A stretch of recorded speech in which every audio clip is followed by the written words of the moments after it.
Hey folks, here's a walkthrough for the Crash the Party Mastery Achievement. It's on the Planetfall level. You have to kill all the Terran structures before the 5th Bile Launcher lands. This is not difficult at all. You can see my build for Kerrigan there. I like twin drones, I like the drop pods, I like the automated extractors, but you can do it any way you want. I showed you my army build there as well, and it just doesn't matter. The way I'm going to play this is pretty much just build up some roaches and hydras and 1A my way through it. Kerrigan can almost solo it. I feel like it might actually be possible to solo it with Kerrigan and still get the achievement, but I didn't test that. Anyway, I feel like you could do this with pretty much any army composition you wanted, as long as you just kept moving. Broodlords might be a little difficult because they're so slow and you'd have to wait so long before you had some.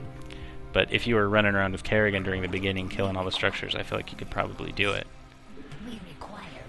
So anyway, there's a couple of things, even though it's not very difficult, there's a couple of things that I'll point out that'll make getting this achievement a little easier, and mostly that amounts to the fact that there are 2 missile turrets that are up on ridges that are really easy to miss. So if you've played this level and you felt like you got all the structures but you didn't get the achievement, it's probably because you missed those 2 missile turrets, and they're on the right side of the map, and I'll point them out when we get there.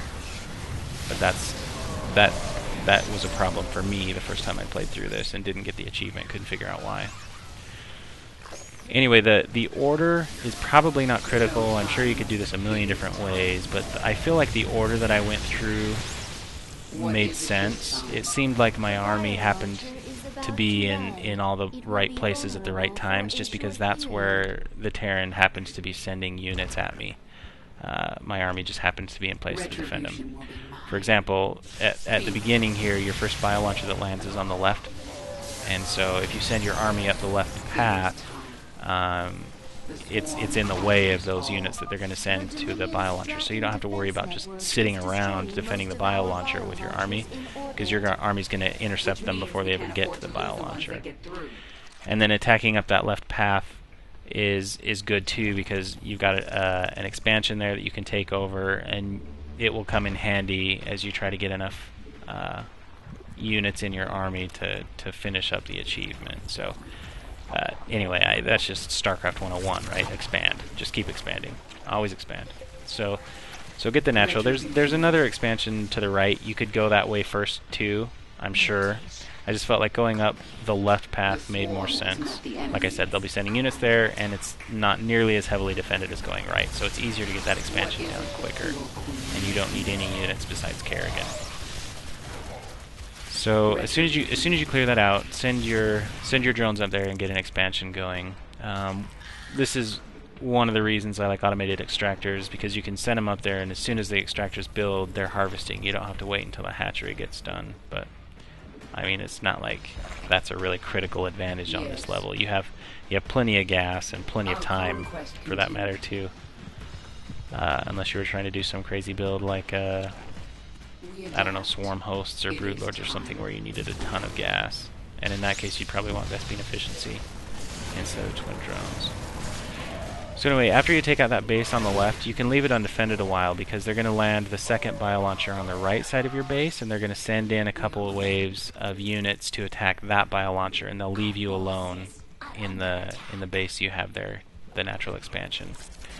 So as you run Kerrigan down there to defend the second bio launcher from those attacks, I feel like it's definitely worth it to run her through that little mini base that I killed there in the middle, for a couple of reasons.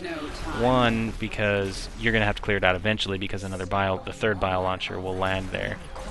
Two, because your hatcheries, depending on their rally points, sometimes your units will run around through that path. It's a shorter path, so if your units run through there before you kill the stuff, obviously that's bad if you're not paying attention. And 3, just because you have enough time and you just want to maximize your time doing damage. So rather than just running down around the bottom left corner and sitting there at the bio launcher waiting for it to land, it makes sense to run through that middle and use Kerrigan. So once you clear that middle out and the second bio launcher lands, you can run over here to the bottom right corner and take out this little mini base. this is easy to miss, so don't forget that this base is here. And also, this is where the first missile turret is hidden up on the ridge. It's right there to the immediate left of where my army is right now. And like I said, you're going to need a flying unit to be able to see that. And the turrets do quite a bit of damage. They have the AoE, and there's also a Viking part over there that will shoot at an overlord that you send over there. So make sure you're paying attention as you send a flying unit over there to scout, because the Viking and the missile turret will take it out pretty quickly if you're not paying attention. So in a second here I'm going to realize that the overlord I sent over there got destroyed, and so I'll have to send another one so that the army can take it out. So anyway, don't make the mistake I just did there of getting that expansion really fast and then never building any drones to harvest there. That was sort of a noobish mistake. And also, I made another mistake there. Those spine crawlers you just saw me put down there right next to the hatchery, that was terrible placement. You want to put them up, and I'm going to pay for that placement here in a second, you'll see. You want to put them up close to the ramp.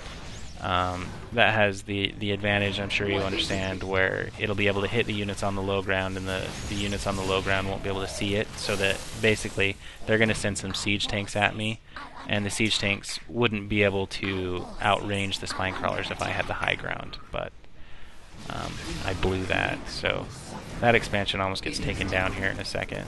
So as soon as you take that expansion and you get a little bit of creep pushed out, just build like 4 or 5 spine crawlers and stick them on the top of that ramp, and you'll be fine. And then you won't have to worry about sending your army up there to defend it. I ended up having to rally some units, you'll see in a minute here. So anyway, as soon as you've got the drop pods available for Kerrigan, go ahead and use them and start working on this second expansion. And you may or may not want to actually go claim it with the hatchery, but obviously you have to kill it.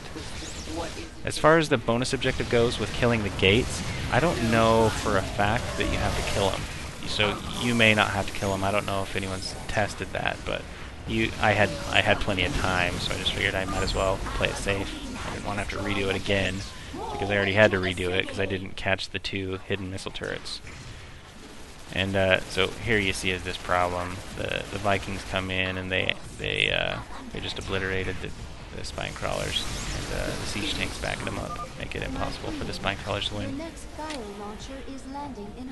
So anyway, I'll point out here in a second where that second hidden turret is. It's up on high ground, right by that first gate that we destroyed, near the bottom right of the map. I'm going to send an overlord over there and send Kerrigan back to go destroy it as soon as I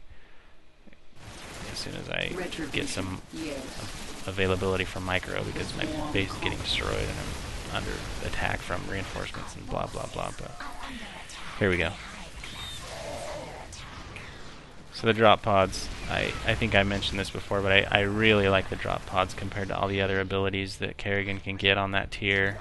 The Leviathan costs you, I feel like maybe potentially the Leviathan could be better. It has some pretty awesome abilities, but it's only any good if you have the micro available to use them, and the drop pods don't really have that problem. You know, you can just add them to your army and continue doing 1A. So anyway, the way you see that I placed the spine crawlers there is much better. Although I think it ends up being totally wasted at this point because they don't send any more reinforcements there. But if I had done that in the first place, I would have been a lot better off. So there's that right there where you just saw me send Kerrigan is where the other turret is, and there goes a overlord to go spot it for. And once I kill that turret, I'm actually going to go up to the top left of the map and clear the north side of the map, rather than go across the bridge and clear the top right corner of the map. There's a harvesting base there on the top right corner of the map that you can take over. But the problem with that is that they'll send, even if you kill all those structures, they send reinforcements from there. So if you try to take over that base, it'll just get killed. And anyway, you could do it that way. It wouldn't matter because it's not like you would need that base harvesting. You've got 2 other expansions that could be harvesting at this point, so you can totally clear it out that way. But I don't know, any way you like. But this is the way I did it. So random loose Thor wandering around, desperately trying to kill the overlord that was spotting that turret for Kerrigan. I don't understand what's going on there. I guess the AI is not perfect. But neither was I, because I built roaches to go kill the Thor, which was a really bad idea. Then I built some Zerglings. Swarmlings are, I feel like, a really good mutation for the strain. I guess that's technically a strain for the Zerglings. It's really useful to be able to build a unit in 5 seconds, especially when it's countering the Thor that's attacking you. So anyway, clear out this stuff again. I killed the gate. I don't know if you need to, but you might as well. Drop pods is off cooldown. Make sure you remember to use that. It's quite a big help. And also make sure to spend the huge, ridiculously embarrassing quantity of minerals that will build up in your bank if you don't actually build units. Don't let your friends do that. It's bad etiquette. Bad mojo. You'll never be a decent StarCraft player if you can't spend your minerals. So, I don't know who was playing this game, but they were really bad at that. Anyway, there's not a whole lot of time left here. We're pretty close to the fifth bio launcher landing, so I'm starting to get a little panicked. At some point here, I'll realize, just when I get the timer for the fifth bio launcher, I'll realize that I'm gonna actually run out of time and start building some units. But yeah, this achievement is not hard, as you'll see by how terribly I played and still managed to get it.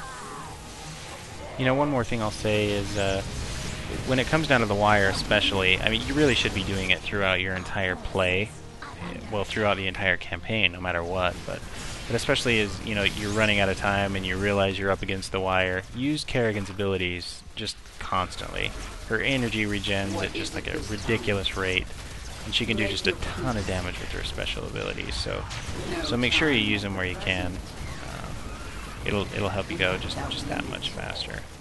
In some of the other achievements where the timing is really tight, like premature evacuation or ludicrous speed, you know, your abilities make the difference between winning and losing. In this one, not so much. It's not that tight, but it does make a difference. Every little bit counts. And if you notice like you're getting close, just make sure you've got crushing grip or you know, whatever your abilities are for Kerrigan on cooldown all the time. She'll regen enough energy to keep them on cooldown almost all the time. So just take advantage.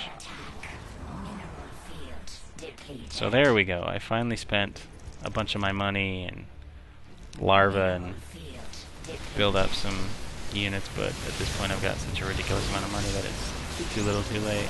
But we got the achievement in the bag. There's really not a whole lot of defense anywhere. Like I said, I feel pretty confident that you might be able to beat this with nothing but Kerrigan. So just be careful not to leave anything hanging. You can miss sometimes, you know, like a missile turret or something that's a little bit away from the buildings. If you don't see it, you've got to run back and kill it, and you just won't have time to do it. But for the most part, it's an easy achievement. So there you go. Enjoy. I am. What is it this time?